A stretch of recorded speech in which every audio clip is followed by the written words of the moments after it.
The Canon Yeoman's Tale, Part 1. I've served this canon 7 years and more, yet am no nearer science than before. All that I have, all that I ever had, I've lost thereby, and so, God knows, have many more than I. Time was when I was fresh and fond of cheer, like decent clothes and other handsome gear. Now I might wear my hose upon my head, and where my colour was a lively red, my face is wan and wears a leaden look. If you try science, you'll be brought to book. My eyes are bleared with work on preparations. That's all the good you get from transmutations. That slippery science stripped me down so bare that I'm worth nothing, here or anywhere. Added to that, I am so deep in debt from borrowing money you can lay a bet long as I live I'll never pay it. Never. Let every man be warned by me forever. Whoever tries his hand at such behavings, if he goes on, I say, will lose his savings. What's more, so help me God, his only gains are empty money bags and addled brains, and by the time the man's gone raging mad and risked and lost whatever goods he has, he then eggs others on, and off they run to lose their goods as he himself has done. A spiteful wretch takes pleasure when he sees that others suffer from the same disease. So I was told once by a learned man. But what's the odds? I'll on as I began. When we had fixed a place to exercise our esoteric craft, we all looked wise. Our terms were highly technical and quaint. I blew the fire, up till fit the faint. As for proportions, why I should rattle on about the substances we worked upon. Why should I rattle on about the substances we worked upon? The 6 or 7 ounces, it may be, of silver or some other quantity, or bother to name the things that we were piling, like orpiment, burnt bones, and iron filing, ground into finest powder, all the lot, or how we poured them in an earthen pot. You put in salt and paper, be it started before these powders I enumerated. You put in salt and paper, be it stated before these powders I enumerated, securely covered by a sheet of glass and plenty of other things, but let them pass, and how the pot and glass were dabbed with clay, for fear the gases might escape away, and then the fire, whether slow or brisk, we had to make, the trouble and the risk we took to sublimate the preparation, or in amalgaming the calculation of quicksilver, crude mercury, that is. We always failed for all those tricks of his. Our orpiment, our mercury sublimate, our lead protoxide ground into on a proper plate, and measured out in ounces, grain by grain, gave us no help. Our labor was in vain. Neither the gas that rose as things grew hot, nor solids at the bottom of the pot, were the least use in what we tried to do. Lost was our trouble, lost our labors too. And all the money, in the name of hell, that we'd laid out on it was lost as well, and there was also many another thing pertaining to the trade we had to bring, though I can't name them in an ordered plan, because I'm an uneducated man, but I will list them as they come to mind, though not distinguishing their class and kind. Armenian clay, borax, and verdigris, earthen and glassware vessels, piece by piece. Our urinals, our pots for oil extraction, crucibles, pots for sublimative action, phial, alembic, beaker, gourd retort, and other useless nonsense of the sort. Not worth a leak, needless to name them all. Water, in rubefaction, bullock's gall, arsenic, brimstone, sal ammoniac, and herbs that I could mention by the sack, moonwort, valerian, agrimony, and such, which I could number if it mattered much. Our lamps, we had them burning day and night to help us to succeed.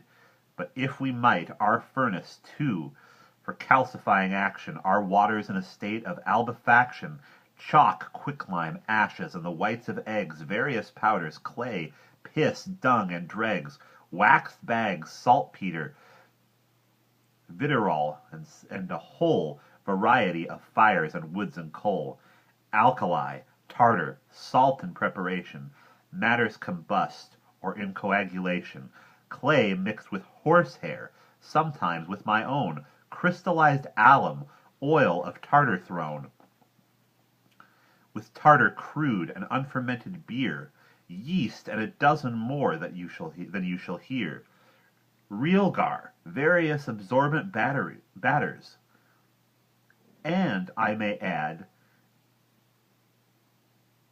in corporative matters, our silver in a state of citrination, things sealed in wax, and things in fermentation, our molds, our vessels for assailing metal, and many other things I learnt to settle. I'll tell as I was taught, if you want more. There were the bodies 7, and spirits 4, which my instructor frequently rehearsed. Among the spirits quicksilver came first, and orpiment came second. Then he passed to sal ammoniac, and brimstone last. As for the 7 bodies that I mention, here they are, if they are worth attention: gold for the sun, and silver for the moon, iron for Mars, and quicksilver in tune, with mercury, lead, which prefigures Saturn, and tin for Jupiter. Copper takes the pattern of Venus, if you please. This cursed trade robs one of all the money one has made, and all one spends on it, or round about it, will certainly be lost, I cannot doubt it. If you would punish your infatuation, come on and try your hand at transmutation. If one of you has money in his fist, step up and make yourself an alchemist. Perhaps you think the trade is easy learnt? Why then, come on, and get your fingers burnt. Monk, friar, priest, canon, let them come who may, and study books and papers night and day, to learn the weird directions verse by verse. They'll find it's all in vain, God knows, and worse.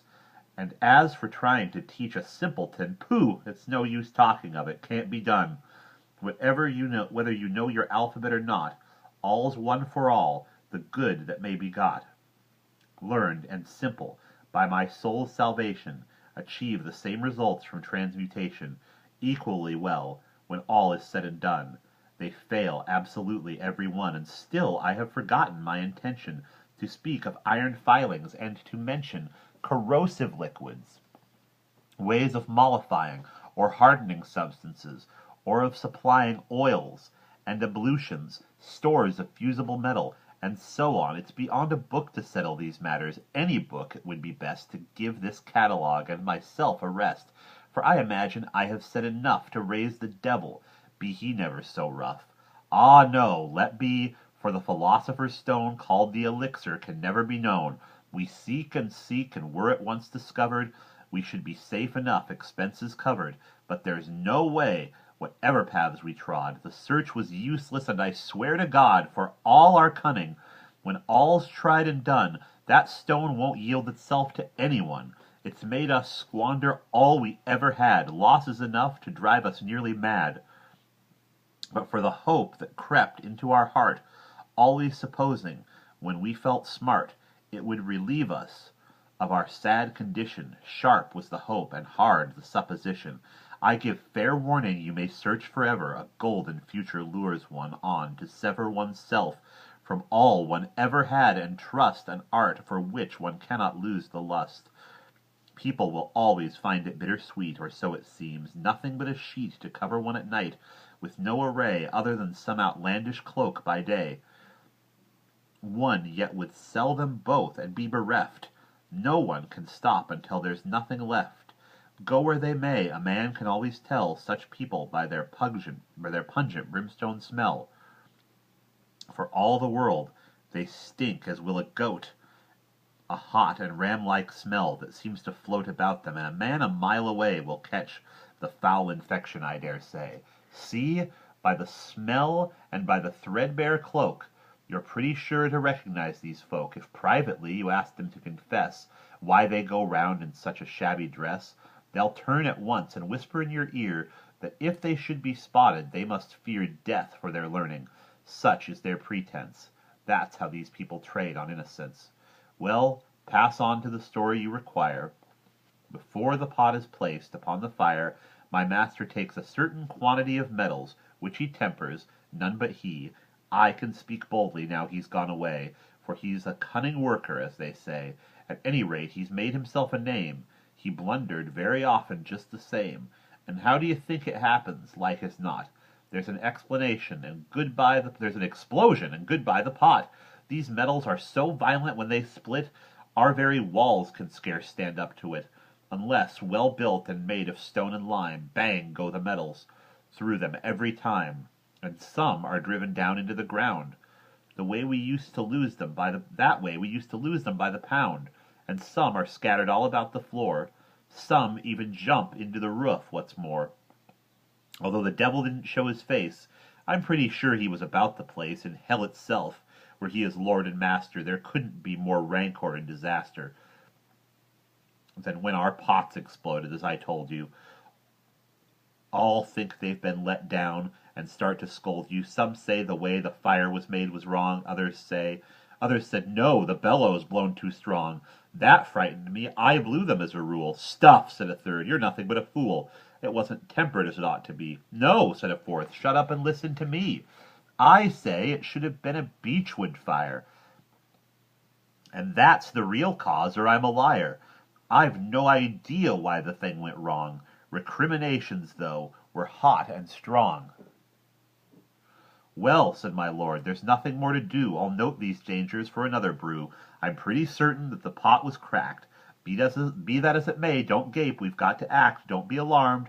Help to sweep up the floor, just as we always do, and try once more. Pluck up your hearts. The muck was gathered up. A canvas then was laid to form a cup, and all the muck was thrown into a sieve, and sifted out for what it yet might give. By God, says one, I saw some metal fall. Some saved, although we haven't got it all. If things went wrong just now and acted tough, another time they may go well enough. We've got to risk our goods if we're to gain. What about merchants? Lord, they don't maintain a fixed prosperity, believe you me. Sometimes their goods are swallowed by the sea, and sometimes they come safely back to port. Well, calm yourself, my master would retort.